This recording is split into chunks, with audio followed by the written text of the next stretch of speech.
लोकसभा में जैसे चाचा वर्सेस चाचा में जब शरद पवार बाजी मार गए थे, तो हम ये कह सकते हैं कि विधानसभा में अजीत पवार बहुत शानदार प्रदर्शन आ रहे हैं। एक बटेंगे कटेंगे और हम हैं एक है तो सेफ हैं, उनसे इनको नुकसान होगा, लेकिन बिल्कुल भी नुकसान ही होता तो फायदा हो गया। फायदा ही होता दिख रहा है। जितना एग्रेसिव उन्होंने कैंपेनिंग की और वो जिस तरीके से अलग अलग स्कीम लेके आए पिछले 4 महीनों में, उससे एज अ होल पूरे महायुति को फायदा हुआ है। महाराष्ट्र चुनाव के काउंटिंग के बीच एक बहुत बड़ी खबर सामने आ रही है। ये खबर है कि स्वरा भास्कर के जो पति हैं वो बहुत आगे चल रहे हैं अपनी सीट से। अणुशक्ति नगर से वो चुनाव लड़ रहे हैं और इस चुनाव में वो जीतते हुए नजर आ रहे हैं और उस पर बात करेंगे।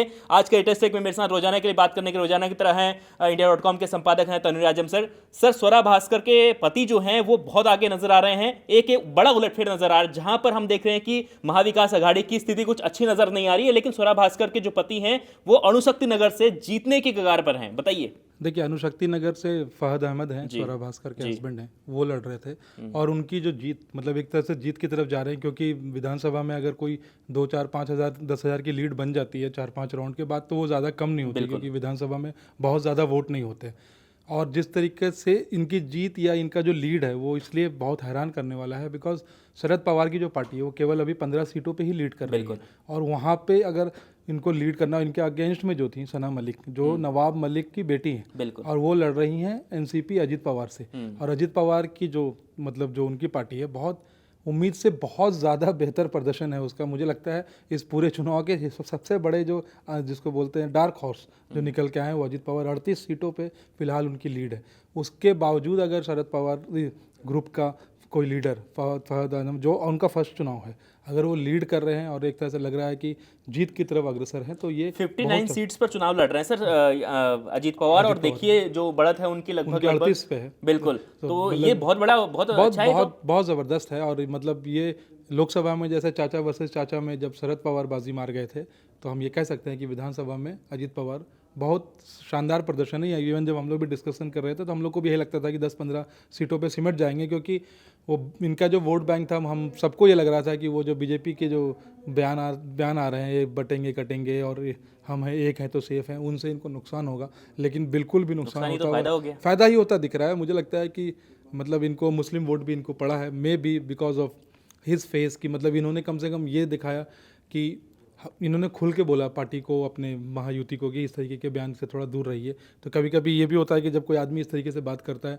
तो लोगों को लगता है कि स्टैंड लिया उन्होंने, और लोगों को लगा होगा कि मतलब इनको में इनमें स्टैंड लेने की शक्ति है, क्योंकि जिस तरीके से लोकसभा में ये बिल्कुल ख़त्म हो गए थे, उसके बाद इस तरीके का स्टैंड लेना बहुत हिम्मत की बात थी।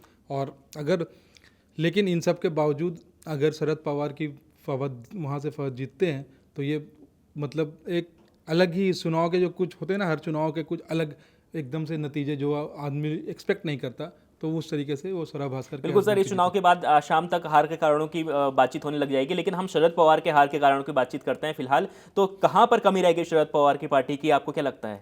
मुझे लगता है कि शरद पवार की बहुत ज़्यादा कमी नहीं रह गई। जिस तरीके से बीजेपी ने कैंपेनिंग की है, जब लोकसभा में उनको हार का सामना करना पड़ा, मैं हार ही कहता हूँ, क्योंकि वो अपनी कई सीटें उन्होंने गंवाई थी। जितना एग्रेसिव उन्होंने कैंपेनिंग की और वो जिस तरीके से अलग अलग स्कीम लेके आए पिछले 4 महीनों में, उससे एज अ होल पूरे महायुति को फ़ायदा हुआ है। और अगर वो 221 सीटों पे अभी लीड कर रहे हैं, जो कि मुझे लगता है कि ये जीत में ही तब्दील हो जाएंगे, 2-4 आगे पीछे होंगे, तो बहुत बड़ी बात है। बीजेपी का ये अब तक का सबसे शानदार परफॉर्मेंस है वहाँ पे।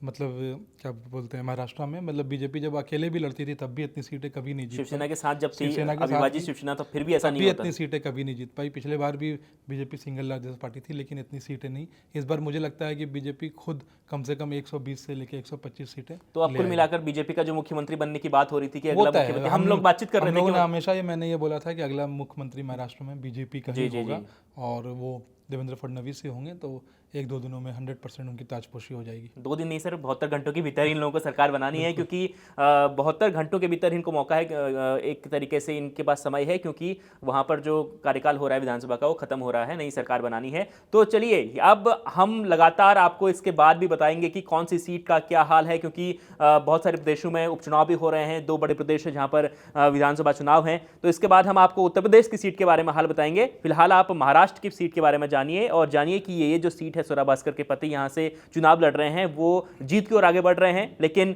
एनसीपी शरद पवार के लिए अच्छी खबर नहीं है, क्योंकि उनकी पार्टी के और जो कैंडिडेट हैं वो अच्छा प्रदर्शन नहीं कर रहे हैं। लगातार इंडिया.com के साथ बने रहिएगा, हम लगातार आपको अलग अलग वीडियोस के जरिए बता रहे हैं कि कौन कहां से आगे है। देखते रहिए इंडिया.com।